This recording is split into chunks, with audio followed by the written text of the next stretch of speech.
nishukuru sana uongozi wa Sokoine Memorial Foundation kwa kuamua na kunialika mimi mkuu wenu wa wilaya kuwa mgeni rasmi katika kuhitimisha bonanza hili zuri sana. Nashukuru sana. Leo hii tunahitimisha au tunaadhimisha miaka 42 tangu kifo cha hayati Moringe Sokoine.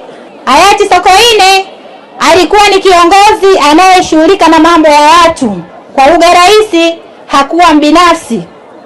Hakuwa kiongozi ambaye anajinufaisha yeye mwenyewe, isipokuwa alisimamia maslahi ya wananchi ambao alikuwa anawaongoza na mambo mengine kadha wa kadha kama alivyotajwa, si ndio jamani? Lakini tumeadhimisha au tumefanya kumbukizi yake kwa kufanya bonanza la michezo. Sote tunatambua michezo ni afya. Sote tunatambua michezo inajenga umoja na upendo na mshikamano.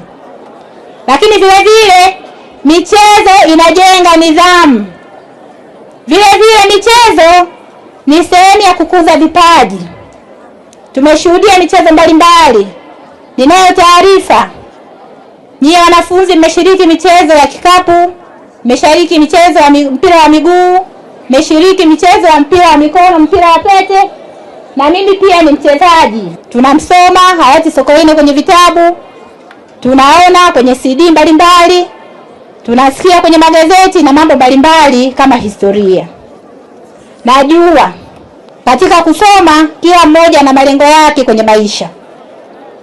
Lakini kama huna nidhamu, huwezi kufikia malengo. Kama huna nidhamu, huwezi kufikia malengo. Na nidhamu tunaianza kuanzia tukiwa shuleni. Hakuna mtu atakuja kuwa kiongozi mwadilifu wakati shuleni alikuwa mvuta bangi. Uongo kweli? Uongo kweli? Huwezi ukaja kuwa kiongozi mwadilifu wakati ulipokuwa shuleni ulikuwa mtoro. Ulikuwa unaongoza watu kwenye migomo. Ulikuwa unatukana walimu. Ulikuwa usomi kwa bidii. Hivyo tunapokumbuka miaka 42 ya hayati Edward Moringe Sokoine, sisi kama wanafunzi wa wilaya Monduli tunao wajibu wa kujikumbusha na kuzingatia masomo. Lakini tena niwapongezeni kwa bonanza kubwa na zuri. Tunawashukuru sana watu wa Moringe wa Sokoine Memorial Foundation.